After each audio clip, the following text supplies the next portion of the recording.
Están pasando las personas. Déjenle pasar, déjenle pasar. ¿Por qué no las quieren dejar pasar? Somos personas civilizadas.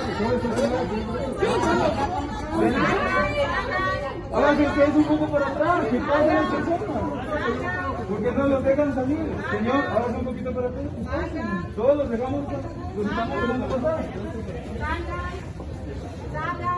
Voy, sale el último y cierra.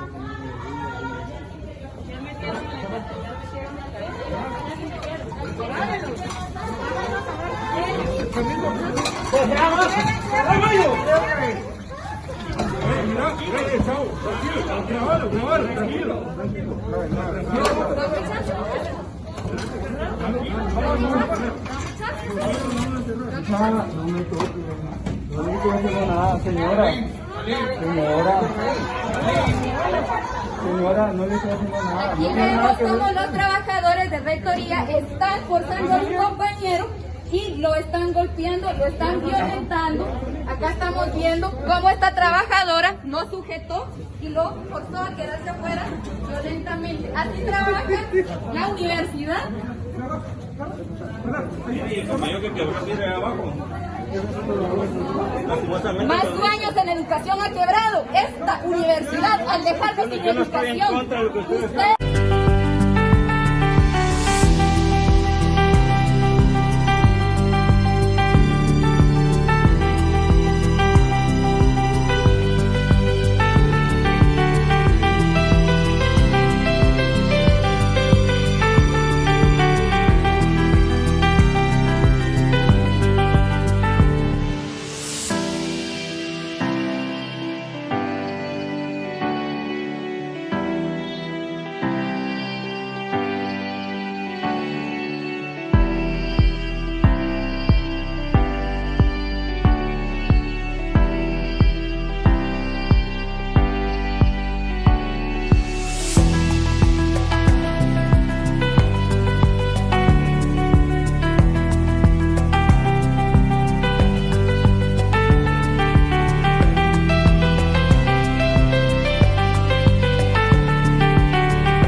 Saludo a quienes nos siguen por las redes sociales. Damos la más cordial bienvenida al secretario contra la corrupción del Ministerio Público, licenciado Estuardo López, y al fiscal de sección de la Fiscalía Especial contra la Impunidad, Juan Francisco Sandoval.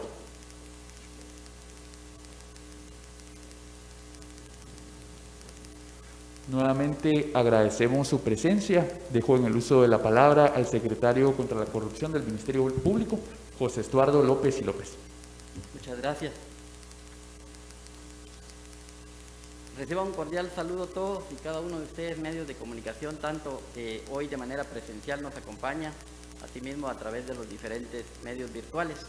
Agradecemos la atención a la convocatoria que se ha hecho. El día de hoy, el objeto de esta conferencia es para poder dar a conocer lo relativo a los avances en el expediente que se ha ido denominando Comisiones Paralelas 2020 en su fase 1. Hoy, a través de la información que será trasladada por la Fiscalía Especial contra la Impunidad, se podrá ir demostrando cómo, de conformidad con el mandato constitucional, el Ministerio Público hace un combate frontal a la corrupción a la vez de ir buscando la erradicación de este flagelo que nos está matando como sociedad. Entonces, reciba un cordial saludo de la señora Fiscal General del Ministerio Público, del mismo Ministerio Público, y del licenciado Juan Francisco Sandoval, jefe de la Fiscalía Especial contra la Impunidad, para poder ir desarrollando esta conferencia. Yo quiero dejar en el uso de la palabra al Juan Francisco Sandoval, jefe de la Fiscalía Especial contra la Impunidad del Ministerio Público. Muy buen día, Juan Francisco.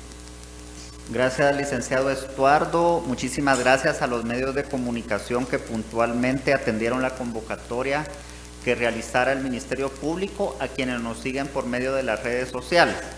Y comentarles que el Ministerio Público, cuando en el año 2020 tuvo conocimiento con relación a una serie de reuniones que se desarrollaban en un sanatorio ubicado en la zona 2 de la ciudad de Guatemala, inició una investigación con la hipótesis relacionada a el involucramiento de distintos actores en el proceso de postulación para magistrados de altas cortes.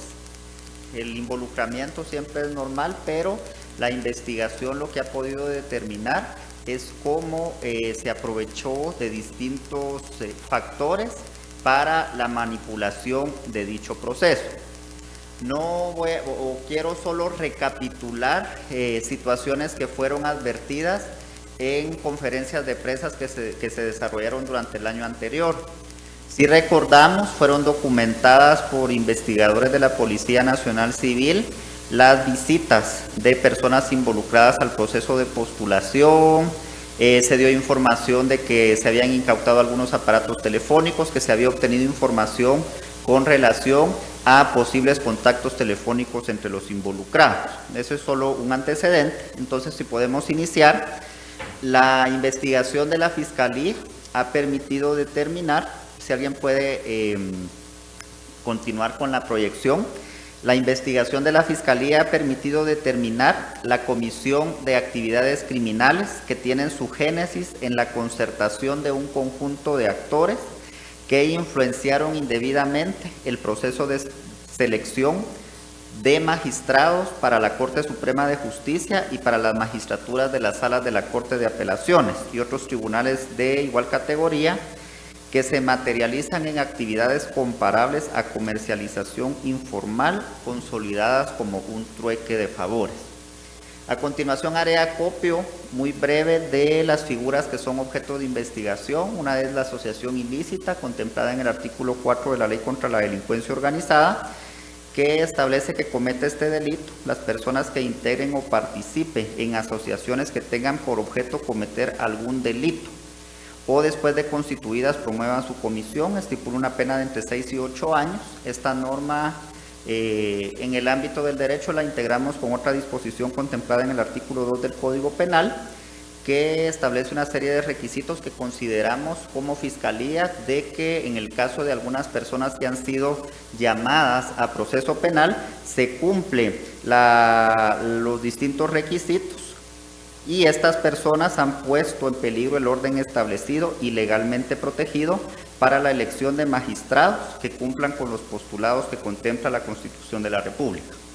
Otra figura que es objeto de investigación es el tráfico de influencias, que consiste en aprovecharse de determinadas relaciones con un funcionario o autoridad, influir o intentar influir en él a fin de obtener una resolución que reporte un beneficio directo o indirecto al influyente o a un tercero.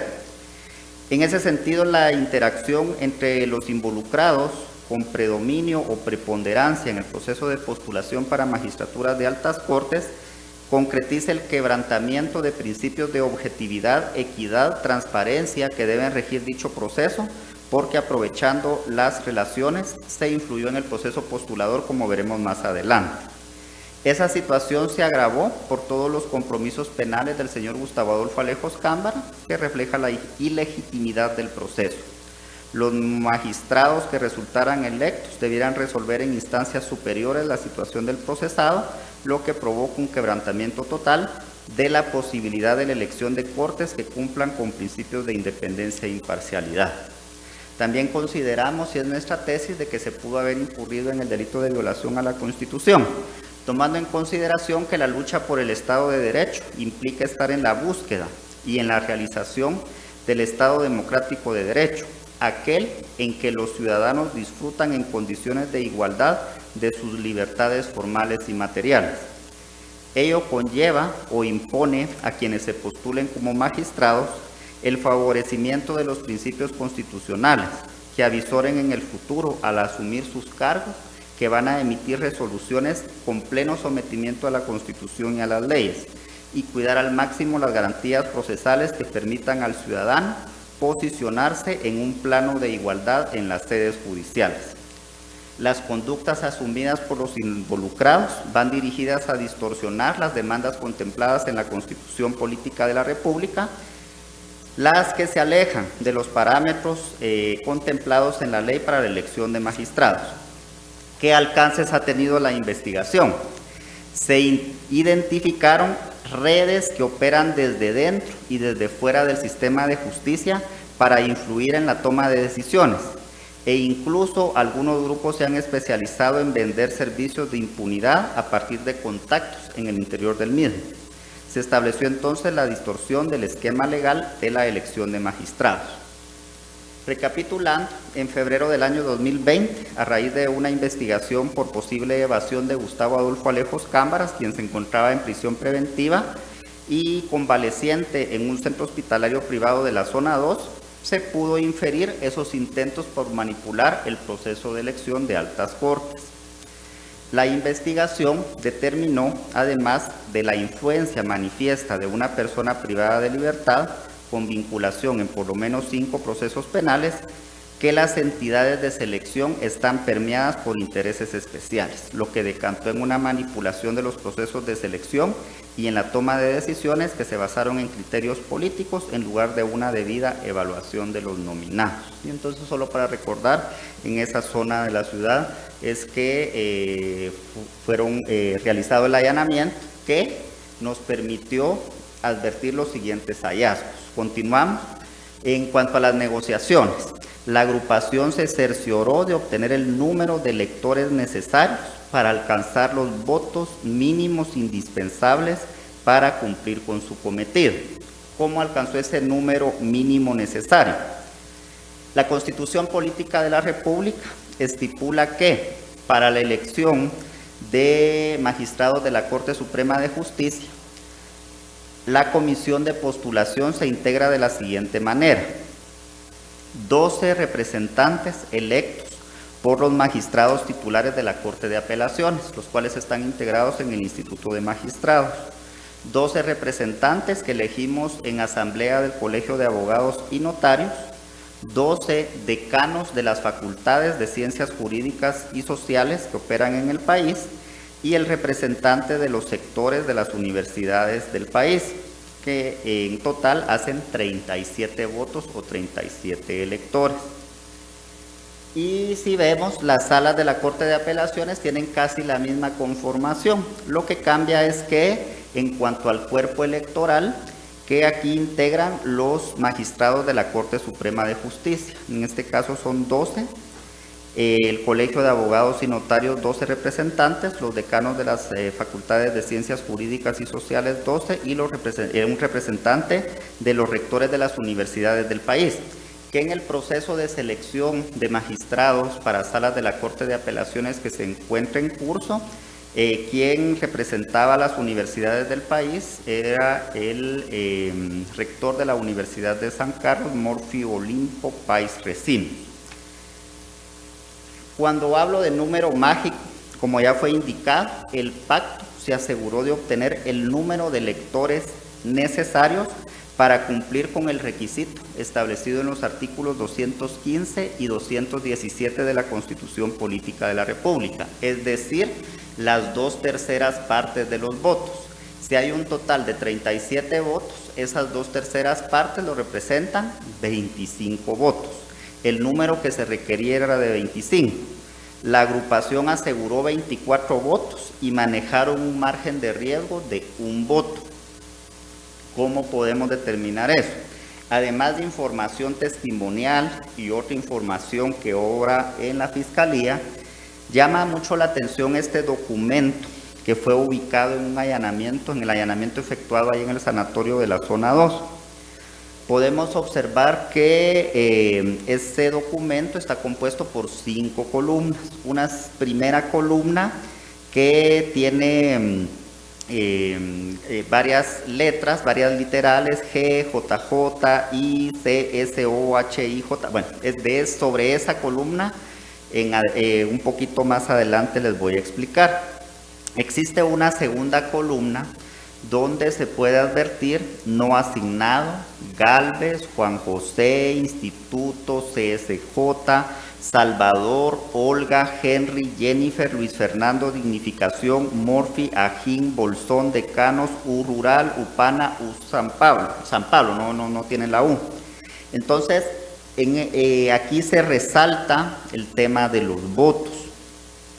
Si vemos, la sumatoria es de 24, y de dónde se obtienen esos 24 votos. 4 corresponden a quien se denomina como Galvez, 1 Juan José, 10 se refiere a magistraturas de la Corte Suprema de Justicia, 1 Salvador, 1 Olga, 1 Henry, 1 Jennifer, 2 Luis Fernando, 1 Dignificación, 1 Murphy, 1 Ajín. Si pasamos a la siguiente diapositiva, ¿cómo se obtuvo el número de electores necesario? De acuerdo con la información obrante en la investigación, los 24 electores respondieron a compromisos asumidos de conformidad con la explicación que se refiere en la siguiente tabla. Cuando se denomina o tiene la anotación o el acrónimo Galvez, se refiere a Carlos Estuardo Galvez Barrios, que él, personas vinculadas con la agrupación de él, tenían un número de 4 electores. Juan José Bolaños Mejía, 1 elector, 10 electores de la Corte Suprema de Justicia. La anotación Salvador se refiere a Juan Salvador Soto Hernández, la anotación Olga a Olga del Rosario Alfaro Pineda, la anotación Henry a Henry Giovanni Dubón Ruano, la anotación Jennifer a Jennifer Candelaria del Acua Lima, Luis Fernando a Luis Fernando Ruiz Ramírez, tenemos algunas por determinar, Morphy a Morphy Olimpo Páez Recinos y Armando Ismael Ajín Pérez, se hacen un total de los 24 votos necesarios. Pero, bueno, entonces ya tenemos que existía un pacto entre un número de electores mínimo necesario para conducir la elección. Luego veamos. Luego de tener asegurado el número de votos necesarios, cada uno de los electores, bien sea en nombre propio o en representación de alguno de los operadores, estableció un cupo de aspirantes que pasaría a la nómina final de conformidad con el pacto establecido. Por lo general, correspondía a un número de 10 aspirantes por cada elector. Ello explica, por ejemplo, que en la nominación de Carlos Estuardo Galvez Barrios, si recordamos, él tiene 4 electores, la cuota fijada para el grupo de él era el ingreso de 40 aspirantes. ¿Cómo lo podemos reflejar eso? Si vemos, es la misma tabla ubicada ahí en la diligencia de allanamiento efectuada en febrero del año 2020, y si nos posicionamos en la columna que se encuentra resaltada, aparece cuota, y aparece un total de 280. Si hacemos la relación y nos vamos a la fila donde dice Galvez, en la primera columna, 4 votos, que son los 4 electores, y el cupo correspondiente era de 40 aspirantes, podían ingresar del grupo del señor Estuardo Galvez. De la misma manera vemos Juan José 1, la relación o de cuota es de 10 aspirantes, y así sucesivamente, salvo, van a decir, bueno, y se está equivocando y la matemática le falla. Si continuamos con la siguiente diapositiva, la circunstancia anteriormente enunciada, la relación de 10 aspirantes por un elector, se visualiza en el resaltado que ya vimos anteriormente. Nótese que dicha frecuencia varía únicamente en el apartado correspondiente a la Corte Suprema de Justicia y al Instituto de Magistrados. Si podemos, solo para efecto explicativo, regresar a la diapositiva anterior. Si nos posicionamos donde se indica CSJ, 10 votos, cuota 65. Y si nos posicionamos antes, Instituto 0, cuota 30, la explicación que la propia investigación tiene es la siguiente. Los magistrados de la Corte Suprema de Justicia votan por magistraturas de la Sala de Apelaciones, mientras los representantes de los magistrados de las salas de apelaciones votan en la elección de magistrados de la Corte Suprema de Justicia. Entonces, esta es una negociación que estamos pendientes de establecer, y teniendo en consideración de que de existir involucrados gozan de inmunidad, pues tenemos que continuar con el propósito de esclarecer si existió alguna negociación con relación a elección de magistrados de la Corte Suprema de Justicia por parte de integrantes del Instituto de Magistrados y viceversa. En todos los demás, si ustedes ven, la relación sí es de 10-1. Bueno, continuemos. La siguiente. Bueno, ahora este es un indicio, fíjense el indicio secuestrado en el sanatorio Ciudad Nueva. Fíjense qué es lo importante aquí o lo que estamos destacando. Tenemos allá resaltado un documento en donde nuevamente aparece la misma relación de nombres que pueden corresponder a comisionados u operadores, pero vemos resaltado ahí la letra que se observa al margen izquierdo corresponde a la primera letra del nombre o apellido del operador político o comisionado, y se puede observar la cantidad de aspirantes que le fue permitido proponer.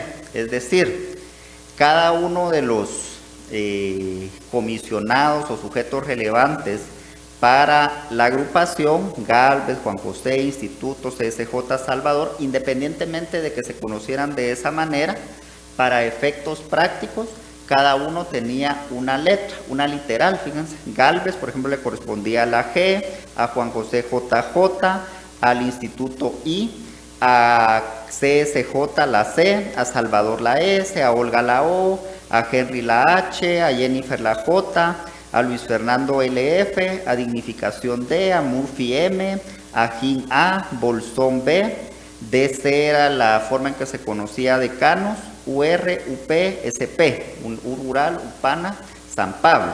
Bueno, ¿y eso qué tiene de relevante o de sorprendente? Si es la primera letra o la inicial del nombre o de la denominación. Lo relevante es lo siguiente, que en otro de los documentos secuestrados en el sanatorio Ciudad Nueva, corresponde a un listado que contiene el nombre del aspirante, es decir, de quien se postuló para la magistratura y su respectivo número de expediente. Y al margen izquierdo se observan las letras iniciales de los nombres de los operadores políticos o comisionados de quien respondían intereses y que aparecía en el documento anterior. Y de la misma manera, si podemos continuar con la siguiente, otro ejemplo de las iniciales utilizadas para marcar a los aspirantes que conformaban el listado manejado por los operadores políticos o comisionados, por los cuales se tenía interés en que integraran la nómina final que sería remitida al Congreso de la República. Es decir, en otros términos, estaban apalabrados, ya se sabía qué magistrado representaba tal interés, y vamos a ver reflejado también más adelante cómo en el porcentaje de la elección se respetó casi en forma rígida el compromiso previamente asumido. Entonces aquí en esta pues ya queda más clara la vinculación de los identificativos, lo que les decía, G, JJ, I, C, S, O, H, J, L, F, D, M, A, B, D, C, U, R, U, P, S, P. Entonces ahí está la explicación, cuál era la literal que era colocada en el listado, cuál era el acrónimo del operador o del comisionado y a quién correspondía esa identificación.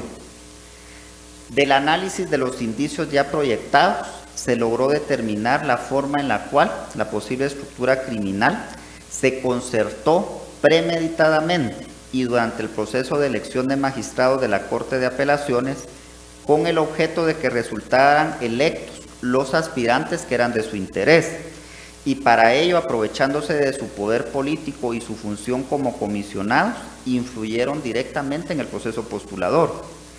Ello trajo como consecuencia la violación del derecho constitucional de optar a empleos o cargos públicos para aquellos aspirantes que reunían los méritos de capacidad, idoneidad y honradez, y quienes, por no ser afines a los intereses de estos operadores y comisionados, fueron excluidos de dicho proceso. ¿cómo podemos reflejar esa situación en el voto que realizaron algunos de los comisionados o a quienes nosotros buscamos que sean atraídos a proceso penal? Podemos observar cómo del listado Juan Salvador Soto Hernández respetó en un 91.53% su voto con respecto a los aspirantes para los cuales habían sido consensuados. ¿Qué significa esto? De que los alrededor de 500 aspirantes para magistraturas de sal, con rigidez en un 91.53%, él votó por las personas que previamente se habían consensuado, mientras que por los aspirantes considerados o posiblemente considerados no parte de este pacto de compromiso, su voto lo dirigió apenas en un 8.47%. La misma situación acontece con Olga del Rosario Alfaro Pineda, el respeto al voto previamente consensuado fue de un 91.19%, Henry Dubón en un 89.49%, Jennifer Candelaria del Acua Lima 91.53%, Morfio Olimpo Páez Recinos en un 97.63%, Luis Fernando Ruiz Ramírez en un 93.54%. Traduciendo los aspectos prácticos, si alguien que no tenía compromiso con el pacto previamente establecido ingresaba su documentación, tenía una posibilidad, por lo menos en este rango, de entre un 2 y un 10% de ser tomado en cuenta, aún tuviera una calificación o cumpliese los requisitos que contempla la Constitución de la República. Mientras quienes formaban parte del pacto, del compromiso previamente establecido, sus posibilidades de ingresar a la nómina final rondaban el 90% de posibilidades. Veamos, por ejemplo, cómo finalmente, en cuanto a la lista final, qué coincidencia existió entre la lista pactada y la lista no pactada. ¿Qué significa esto? Que de un total de 270 aspirantes que tenían algún compromiso con los operadores o los comisionados, pasaron a la nómina final 239, es decir, el 88.51%. Y de los aspirantes que podríamos considerar independientes, pero por lo menos independientes para este pacto, que no eran parte de esta concertación, había 259 propuestos, y de esos 259 únicamente ingresaron 31 en la nómina final, es decir, un 11.96%.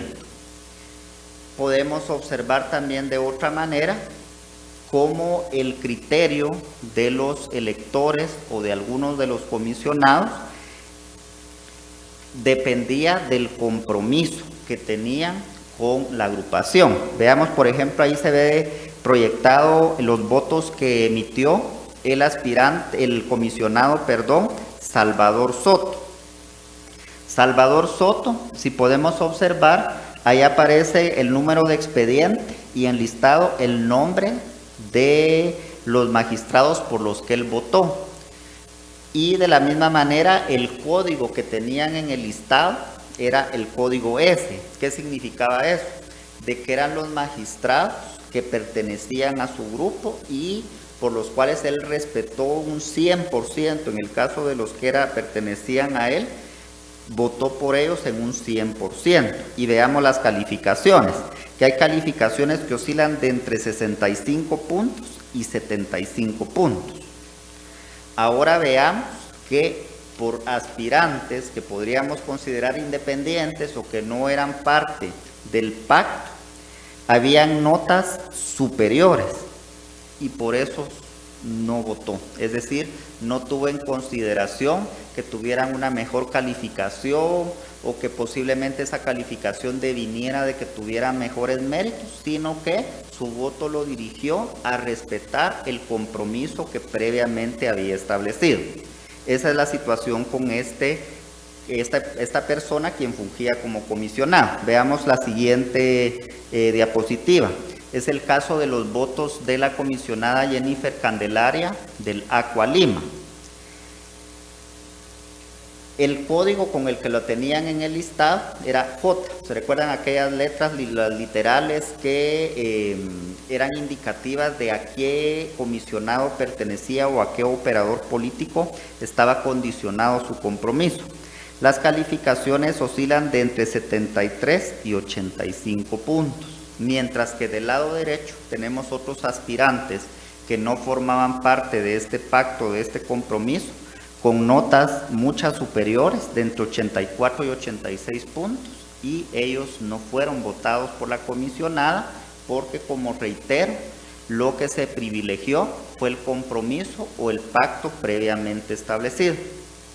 Y tenemos otro ejemplo, ya para no aburrirles, donde la comisionada Olga Alfaro, que ahí el código aparece O, vemos cómo parte del grupo por el que se había concertado y votó al 100% por los que correspondían a su bolsa de aspirantes, las calificaciones oscilaban entre 67 y 84 puntos, mientras que habían otros aspirantes que mediaban o promediaban en calificación 85 puntos, quienes no obtuvieron la calificación, nuevamente una muestra de que no fue el mérito el que prevaleció en el momento de realizar las votaciones. Entonces, ¿a qué conclusiones hemos arribado? Que en el proceso de selección no se investigaron los méritos de los candidatos, que no hubo claridad sobre los parámetros de evaluación, por el contrario hubo excesiva discrecionalidad, que no existió debida investigación de la información aportada o de las tachas sobre los candidatos, que las entidades encargadas de la elección fueron permeables a intereses de grupos de poder e individuos con compromisos penales en particular. No se respetó la normativa constitucional, legal y fallos de la Corte de Constitucionalidad en la conformación de la nómina. Por este motivo, y le denominamos primera fase porque sabemos que falta muchísimo, es un trabajo apremiante y que debe ser exhaustivo, la Fiscalía ha procedido a la petición de la orden de detención de Carlos Estuardo Gálvez Barrios y de Juan José Bolaños Mejía, quienes, como ustedes tienen conocimiento, para este momento no han sido ubicados, tienen pendiente orden de captura.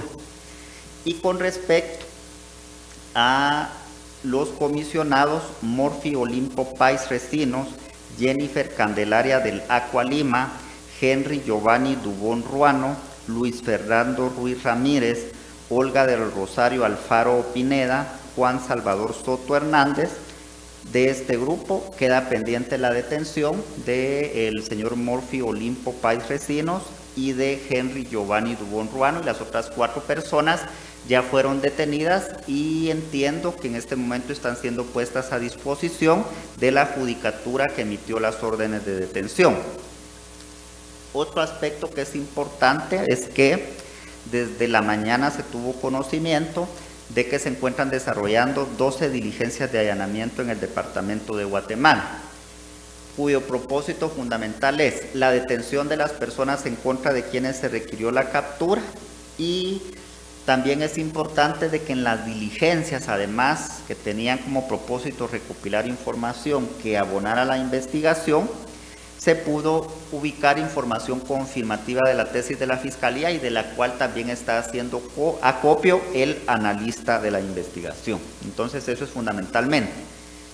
Eso es en cuanto al operativo y lo que ocurrió y por qué se pidieron las detenciones. Quiero aprovechar también el espacio para hacer una indicación. Desde días recientes está circulando una información en algunas cuentas de redes sociales que hasta aún tienen omisiones FESI, creo que le pusieron al hashtag, algún medio de comunicación formal hizo acopio de la información. Sí les quiero confirmar de que sí es información que corresponde a grabaciones de las cámaras del sanatorio de la zona 2, pero ¿qué es lo que ocurrió ahí? ¿Qué es lo que está pasando? Bueno, cuando nosotros presentamos el caso en febrero del año 2012, indicamos que en horario hábil, desde la mañana, en horario hábil, jornada diurna, los investigadores hicieron vigilancia exterior al hospital. Cuando se allanó el sanatorio, se obtuvieron las grabaciones de las cámaras. Para fortuna nuestra, grabaciones de muy buena calidad y que están siendo utilizadas por los analistas, han permitido establecer que en horario inhábil, es decir, en horas de la madrugada o en horas de la noche, hubo visitas al señor Gustavo Adolfo Alejos Cámbara de personas que los investigadores policiales que estuvieron de planta no pudieron detectar por el horario en que hicieron la vigilancia. Entonces, sí existen las grabaciones, pero ¿por qué están circulando en redes sociales y por qué no forman parte de la investigación? Forman parte de la investigación y lamento mucho, y quien sea responsable deberá de atender que en el proceso penal las actuaciones, fíjense ustedes, yo puedo hacer aquí pública la información, pero a ustedes no les puedo entregar yo actuaciones del proceso porque no forman parte. Entonces, en fecha 6 de diciembre del 2020, la defensa del señor Gustavo Adolfo Alejos Cámbara pidió las grabaciones de las cámaras de seguridad del sanatorio que obraban en la fiscalía. Y en fecha 5 de enero del 2021 fueron entregadas al abogado que ejerce la defensa del señor Gustavo Adolfo Alejos Cámbara. Si a estos net center o redes sociales no se las aportó ni la judicatura ni la fiscalía, que las tenía desde febrero del año anterior, deberá responder los abogados cuál fue el uso que le dieron a esa información que les fue trasladada, porque como veremos se han hecho publicaciones tendenciosas. Y ahí ya se imaginan cómo es que me tratan algunas cuentas, entonces no voy a hacer alusión a dicha situación, pero quiero aclarar dicha situación. La fiscalía ni está ocultando nada, sino en el momento en que tengamos toda la información de soporte, además de descargada y analizada, se van a hacer los planteamientos que correspondan. Entonces, es únicamente lo que tengo que informar con relación a la actividad que desarrollamos hoy, y muchísimas gracias a ustedes por su atención. Muchas gracias, licenciado Sandoval. Tenemos el espacio para preguntas con nuestra compañera Gladys Galeano y por la vía WhatsApp sus preguntas del medio virtual. Adelante. Buenos días, Evelyn Boche del periódico Fiscal. Cuando usted al inicio de su presentación dice que se vendían servicios de impunidad, ¿qué se negoció? ¿Se llegó a acordar pues algún tipo de resoluciones a cambio de elecciones? ¿Qué nos puede contar de eso? La información obrante en la Fiscalía y de la cual se hará copio en la audiencia y en el momento en que podamos robustecer esa tesis es que el apoyo de determinados operadores era muchas veces a cambio de obtener impunidad. Unas personas tenían la intención de obtener inmunidad por llegar a una magistratura y ejercer el cargo que debe ser honorable, y como contraprestación las personas que empujaron para dicha elección, ante cualquier eventualidad o compromiso, lo que se buscaba era prácticamente la impunidad. Otra pregunta, perdón. Ya que, por ejemplo, Estuardo Gálvez, que tiene orden de captura, también es candidato a la CC, ¿hubo algún tipo de negociación que amarrara, digamos, la elección de Cortes de Justicia con la de constitucionalidad? No tenemos información al respecto en este momento, tampoco ni la puedo descartar ni le puedo confirmar. Mire, es que ahora estamos averiguando que también hubo un pacto para negociar magistraturas de la Corte de Constitucionalidad. Creo que sería muy aventurado, descabellado por parte de la Fiscalía, pero lo que estamos presentando es la negociación o el pacto que existió en altas cortes ordinarias, ¿verdad?, no constitucional, y fundamentalmente centrados en este momento circunscritos al tema de las salas de la Corte de Apelaciones. Y disculpe, si es que no me quedó muy claro de cuál es la vinculación, o si podría volver a explicar con respecto a Gálvez, ¿verdad? Porque es candidato a la CC, ¿qué hizo y qué se tiene documentado? Bueno, él fue el operador a cargo de quien estaban 3 electores que ganaron por el Colegio de Abogados y Notarios de Guatemala, más un 4º elector que podía ser algún decano de alguna universidad privada, y eso es en lo que estamos trabajando, y que le garantizaba a la agrupación, al grupo por el cual él operaba, tener una cuota, fíjese, de personas que podían entrar a la nómina de hasta 40, porque era una correlación de 10 aspirantes por cada voto que pudiera proveer. El rol de él era un operador y que tuvo vinculación o trato directo con el señor Gustavo Adolfo Alejos Cámara en estas negociaciones. Perdón, y a una última por el momento. ¿Es Gustavo Alejos colaborador en este caso o algún otro comisionado o persona que participó del proceso? Hemos obtenido información testimonial y en este momento no le puedo decir, mire, declararon ellos y ellos, porque yo puedo poner en riesgo a las personas. Y sí tenemos información testimonial. Muchas gracias, licenciado Sandoval. Por la vía WhatsApp, Pamela Di Mateo de Canal Antigua nos consulta cuál es el total de órdenes de captura giradas y si a las personas a las cuales no se les aprehendió se les va a declarar en rebeldía, y si esta mañana se realizaron diligencias en el centro de votación. Bueno, se requirieron 8 órdenes de detención, se han ejecutado por el momento 4. Vamos a esperar a que termine las diligencias y al finalizar ya nosotros podríamos hacer algún requerimiento al órgano jurisdiccional, uno de los cuales puede ser la petición de declarar la rebeldía, pero que eso va a depender de que el juez lo autorice o que el juez resuelva en ese sentido. Y recordemos que la rebeldía tiene algunos efectos. La rebeldía implica de que para la persona que aún no se ha presentado se reservan las piezas de investigación hasta en cuanto no se presente a solventar su situación jurídica. Y si se realizó algún operativo en el lugar en el que se encuentra realizando la asamblea del Colegio de Abogados y Notarios, no tenemos ahí ningún operativo dispuesto, porque tampoco como Ministerio Público, imagínense lo que implicaría interrumpir un evento que es totalmente independiente de las actividades de persecución penal. Muchas gracias, licenciado. Siguiente pregunta por acá, por favor. Fiscal, muy buenos días. Marcos Cabez de Canal Antigua. Usted hacía mención de que también tiene una orden de captura el ingeniero Murphy Pais. Luego de que se finalice el Consejo Superior Universitario, ¿podrían capturar a esta persona? Y la otra pregunta es si podrían haber otras capturas. Recordemos que no solo son estos procesos de elección, sino que también está el Congreso y las demás instituciones. Muy bien apuntada la situación. Fíjese que cuando ahí en el título fase 1, eso nos da la idea, entonces van a haber más fases.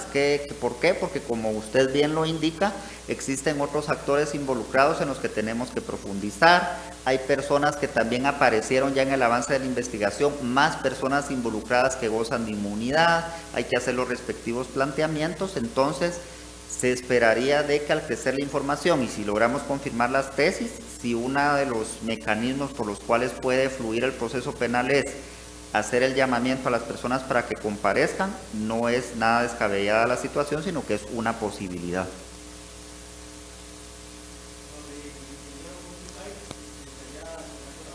Porque él ya tiene orden de captura. Pero él se encuentra en el Hotel Tikal Futura. No sé si se puede reportar la captura. Se puede ejecutar en el lugar en el que se encuentre, de cualquier lugar de la República de Guatemala en el que se encuentre. Okay. Muchas gracias. Por la vía WhatsApp, Sonia Pérez de Prensa Asociada nos consulta cuál es el nombre del defensor que recibió las grabaciones del hospital. Bueno, hay varios abogados constituidos.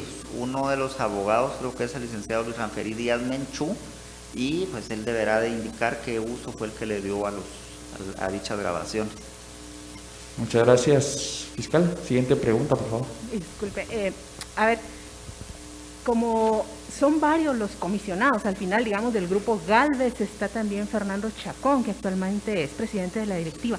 ¿Él que tiene alguna vinculación en este caso? Y también escuché la mención al decano de San Pablo, que no está tampoco en este caso. ¿Qué pasa con él? Muy bien, fíjese que ahí en San Pablo aparecía 0 votos, solo aparecía la mención de San Pablo, entonces es parte de lo que tenemos que profundizar, por qué aparece la nominación, si era también posible o viable de que él participara o fuera atraído al pacto.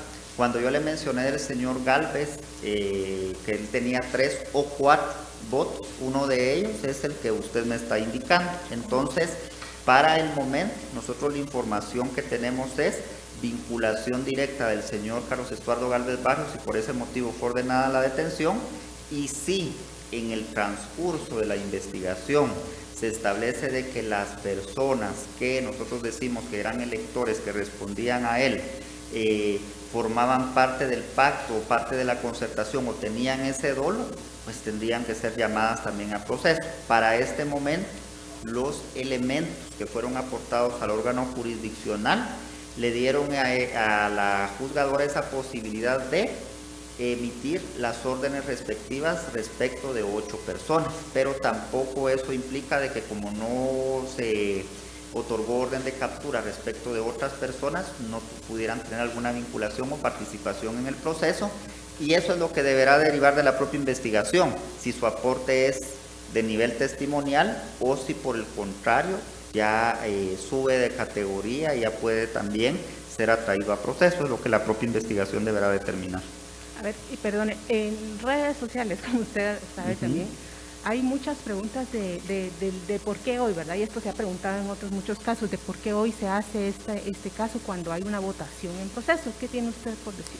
Bueno, yo lo que le digo es que el proceso penal o la investigación penal tiene tiempos y el tiempo lo determina la consistencia y la existencia de medios racionales que son presentados a un órgano jurisdiccional y que le permiten tomar una decisión.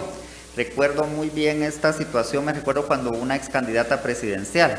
¿Y por qué lo hicieron? No lo hicieron antes de la primera vuelta. ¿Y por qué no lo hicieron? Bueno, les digo yo, si lo hubiéramos hecho en aquel tiempo, hubieran dicho no quieren que sea candidata. Si lo hubiéramos hecho antes de la primera vuelta, por ejemplo, que porque no queremos que participe en segunda vuelta. Cuando ocurrió después de segunda vuelta, ¿por qué esperaron a este momento? El proceso penal tiene los tiempos que determinan los medios de investigación y las resoluciones que emiten los órganos jurisdiccionales. Muchas gracias, licenciado. Por la vía WhatsApp, Federico Vázquez de Guatemala Visible consulta si habrán solicitudes de retiro de antejuicio en este caso. Estamos trabajando y si en algún momento llegamos a tener elementos que indiquen de que debemos agotar dicho trámite, vamos a hacer por vía de este Departamento de Información y Prensa el anuncio ante la sociedad de cuáles son las actividades que vamos a desarrollar. Muchas gracias. Siguiente pregunta por aquí, por favor. Gracias, muy buenos días. Brian Choi de Nuevo Mundo Radio y Televisión. Solamente para que quede un poquito claro el tema del ingeniero Murphy Pais. Si ya se sabe que está en el Hotel Tikal Futura, ¿quiere decir que ya van en este caso los fiscales o las autoridades correspondientes al lugar para proceder con la detención o todavía no? Sí se tiene la información, en el momento en que sea procedente o viable se procederá a ejecutar, ¿verdad? Porque es una orden judicial que hay que cumplir. Muchas gracias. Por la vía WhatsApp, Jody García del periódico La Cuerda nos consulta qué indicios hay en contra de Murphy Pais.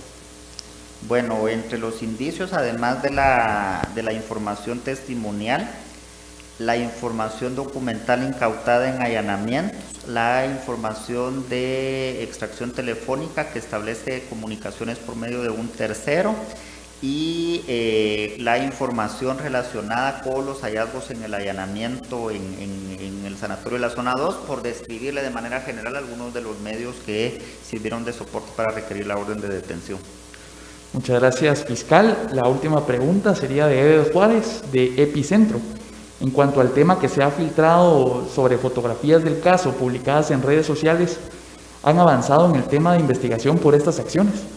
Sí se está investigando, aunque no es el centro de la investigación, porque tampoco es mucho secreto lo que yo les decía. ¿Qué persona debe responder por el uso que le dio a esa información? Muchas gracias, licenciado Sandoval. Dejo en el uso de la palabra al licenciado Estuardo López para el cierre de la conferencia.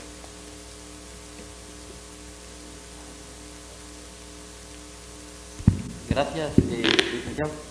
Pues agradecer nuevamente a los medios de comunicación y a la población en general por la atención brindada a esta conferencia y los resultados presentados hoy en este expediente que se ha denominado Comisiones Paralelas 2020, pues no es más que reflejar el trabajo que el Ministerio Público ha hecho en un esfuerzo contundente en la lucha contra la corrupción.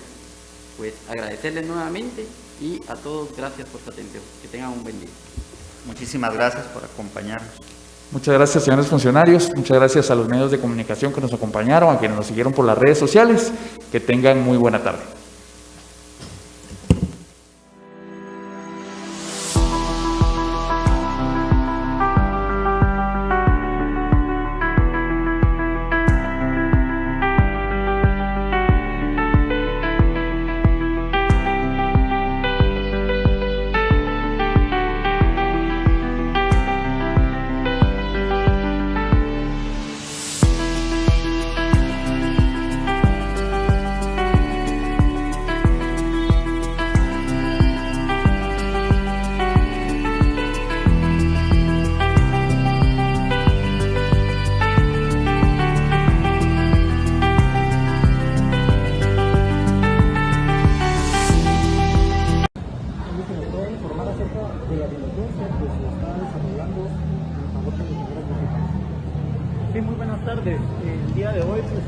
derivado de los acontecimientos y la orden de captura que presentó el Ministerio Público en el caso del denominado Comisiones Paralelas, pues ya en estos momentos se puso a disposición del Ministerio Público el ingeniero Murphy Páez con el objeto pues de hacer frente a esta persecución penal que se está dando en su contra. Con esto señala que el ingeniero Murphy Páez pues, se pone a disposición de las autoridades. Efectivamente, nosotros pues ya presentamos un memorial a la Fiscalía Especial contra la Impunidad, precisamente la agencia 5, que es la que está llevando el caso. Informamos de que el ingeniero Murphy Páez está a disposición del Ministerio Público, informamos de que se encuentra en estos momentos en un centro hospitalario privado. ¿Y cuál es la situación del rector en estos momentos? ¿Su situación legal cuál sería? En estos momentos pues existe una orden de captura en contra de él. Ya hicimos a disposición del Ministerio Público que se encuentra en un centro hospitalario privado, en la zona 7, y ya tiene conocimiento la Fiscalía del Ministerio Público. ¿Hay fecha para declaración ya? Todavía no hay fecha para declaración. El día de hoy pues es todavía muy prematuro y ya presentamos el memorial de apersonamiento y estaremos a la espera de cualquier notificación que se nos haga por parte de la Fiscalía.